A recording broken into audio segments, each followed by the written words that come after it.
नाम चिन चिन चू, चिन चिन चू बाबा चिन चिन चू, रात चांदनी मैं और तू, hello mister how do you do, वाह वाह वाह वाह। आज मेरे बेटे की शादी है, वो भी अमीर लड़की से, इसलिए मुझे हाई फाई बनकर जाना है, तभी तो इतने महंगे मेकअप पर इतने पैसे खर्च कर दिए। अरे भाग्यवान, बस भी कर लो। अब बहू लाने जा रही हो तो तुम फिर इतना मेकअप क्यों लपेटे जा रही हो? 55 साल की कामिनी आईने के आगे खड़ी होकर मेकअप कर रही होती है, तभी दूल्हे की शेरवानी पहने हुए दीक्षांत वहाँ आता है। माँ, आपको 2 घंटे हो गए मगर अभी तक आपका मेकअप खत्म नहीं हुआ, जल्दी से मेरा सेहरा बांध दीजिए। This is too much Duggu, तूने तो मुझे डरा दिया और मेरा मस्कारा भी फैल गया, मेरा इतना महंगा मेकअप बिगड़ गया, मुझे ठीक करने दे। कामिनी को मेकअप ठीक करते देखकर दीक्षांत कहता है, माँ तो ऐसे मेकअप कर रही है कि वो बहू लाने नहीं बल्कि फैशन शो में जा रही है। माँ, अरे अब बस भी करो और ये सेहरा बांध दो, बारात जाने को देर हो रही है। कामिनी जल्दी से दीक्षांत के सर पर सेहरा सजाकर नाचते गाते हुए बारात लेकर बैंक्वेट अपनी होने वाली बहू को महंगे लहंगे में देखकर कामिनी लालच शुरू कर देती है।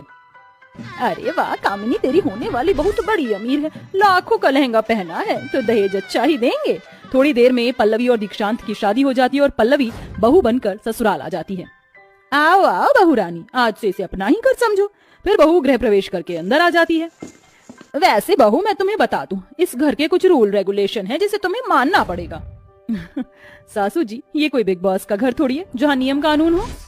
तो अब से मान लो बहू रानी, समझ लो तुम्हारा ससुराल घर का OTT थिएटर है और मैं यहाँ की बिग बॉस और तू यहाँ की कंटेस्टेंट।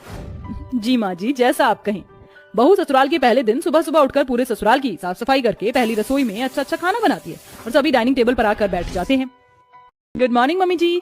क्या बात है बहू रानी, सास से पूछा भी नहीं और अपने मन से पहली रसोई की रस्म भी पूरी कर ली। वो सासू माँ ने मुझे बताया था कि पहली रसोई में क्या क्या बनता है, तो मैंने छोले पूरी और मीठे में खोए की खीर बनाई है। दीक्षांत, जल्दी से ब्रेकफास्ट कर लो, फिर पग फेरे के लिए भी जाना है। बहू के मायके जाने की बात सुनते ही कंजूस लालची कामिनी कहती है, अरे बहू, वो मैं तो तुझे बताना ही भूल गई थी कि शादी के बाद जब ससुराल से बहू पहली बार अपने मायके जाती है तो वहाँ से ससुराल वालों के लिए कपड़े, मिठाइयाँ और खास खास सास के लिए एक सोने का जेवर लाती है। मगर माँ जी, मैंने तो ऐसी किसी रस्म के बारे में सुना ही नहीं। कोई बात नहीं, मैंने बता दिया ना, अब जा भी और खाली हाथ मत आना वरना अपशगुन होता है। बेचारी बहू अपनी लालची सास की कही गई महंगी फरमाइश लेकर मायके आती है और लौटते वक्त अपने सास ससुर के लिए कपड़े, मिठाइयाँ और सोने के झुमके बनवा कर लाती है, जिसमें उसके मायके वालों का बहुत पैसा खर्चा होता है। अरे आ गई बहू तू? जी माँ जी, ये लीजिए सारा सामान ले आई हूँ। अरे अरे अरे अरे बहू, तेरी माँ ने मेरे लिए कितनी सस्ती साड़ी भेजी है, अरे डिब्बा तो खोल, देखूं तो सही समदन जी ने कौन सी मिठाई भेजी है, कहीं सस्ते 150-200 वाले रसगुल्ले तो नहीं भेज दिए।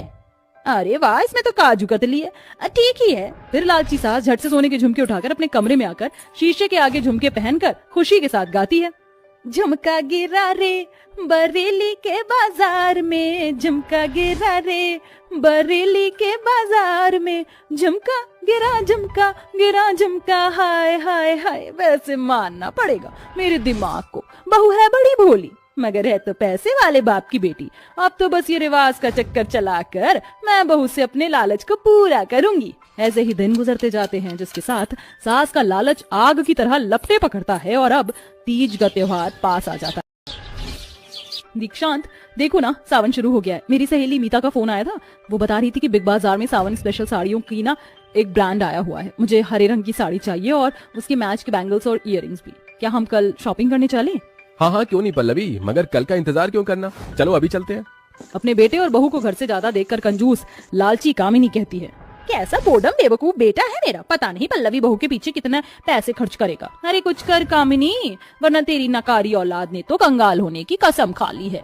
तभी लालची सास अगले ही सेकंड बोलती है, अरे रुक जा बेटा रुक जा, बहू ये क्या अपशगुन करने जा रहे हो तुम? अपशगुन नहीं माँ जी, शॉपिंग। मैं और दीक्षांत शॉपिंग के लिए जा रहे हैं। अरे बहू, वही तो, सावन में बहू के मायके वालों की तरफ से ससुराल वालों के लिए साड़ी, मेहंदी, मिठाई, गुजिया ये सब आता है।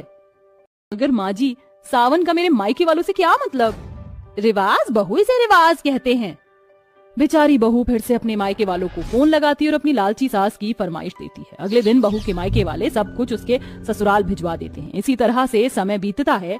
अब जब कभी पल्लवी अपने मायके जाने की बात करती तो कंजूस कामिनी उसे रिवाजों में फंसाकर कुछ न कुछ मंगाती। फिर एक दिन पल्लवी को घर से जाता देखकर सोफे पर बैठी सास बोली, अरे कहाँ चल दी पल्लवी बहू पर्स लटका के? वो माँ जी, बहुत दिनों से मैं मायके नहीं गई तो बस मायके जा रही हूँ माँ से मिलने। ठीक है जाओ, मगर आते वक्त खाली हाथ मत आना। जी माँ जी, याद से मिठाई लेकर ही आऊंगी। अरे नहीं नहीं बहू, मिठाई मत लाना, तू अपने मायके से 5 किलो टमाटर लेते आना। बहू अपनी लालची सास की बात सुनकर बड़बड़ाते हुए मायके के लिए निकल जाती है। हाँ दोती है लालच की कि कोई इतना लालची कैसे हो सकता है। अरे भला कौन सी सास मायके से टमाटर मंगवाती है। माँ जी ने इसलिए ऐसा किया क्योंकि टमाटर महंगे हो रहे हैं और अपने पैसे खर्च करके टमाटर खरीदने में मेरी कंजूस लालची सास के गुर्दे लाल होते हैं। ये माँ जी का लालच ऐसे रुकने वाला नहीं है, इन्हें लाइन पर लाना ही होगा। पल्लवी आधे रास्ते से ही वापस ससुराल लौट आती है। क्या बात है बहू, बड़ी जल्दी मायके से चली आई, और टमाटर कहाँ है? वो माँ जी, मैं मायके गई ही नहीं, मेरी तबीयत ठीक नहीं थी, और जब मायके गई ही नहीं तो टमाटर कैसे? बहू बड़ी ही बुद्धिमानी से लालची सास को जवाब देकर कमरे में चली जाती है। उस दिन के बाद से पल्लवी मायके जाने का नाम नहीं लेती। अब तीज का त्योहार आता है जिसके लिए बहू लंबी चौड़ी लिस्ट बनाकर अपनी सास को देती है।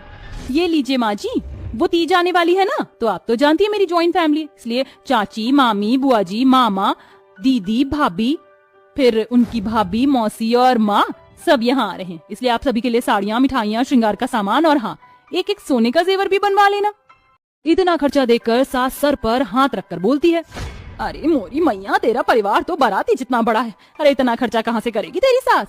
रिवाज सासू जी, रिवाज, और अभी तो तीज है, दिवाली में तो डबल देना पड़ेगा आपको। वो क्यों भला? माँ जी आपको तो पता है बेटियां घर की लक्ष्मी होती हैं, और आप जो मेरे मायके से लक्ष्मी यानी कि मुझे बहू बनाकर ले आई हैं, तो हर साल आपको 1.25 किलो सोना मेरे घर भिजवाना होगा। बहू, इस रवाज से बचने का कोई उपाय नहीं? एक उपाय है ना माँ जी, अगर आप मेरे मायके से कुछ मंगवाएंगी नहीं तो देना भी नहीं पड़ेगा। ठीक है बहू, मुझे मंजूर है। उस दिन के बाद से पल्लवी की सास लालच करना छोड़ देती है, और तो और अब जब कभी उसकी बहू मायके जाती तो सास बहू के मायके वालों के लिए मिठाई भी भिजवाती। आखिरकार सास की लालच बहू की बुद्धिमानी के आगे धरी की धरी रह जाती है।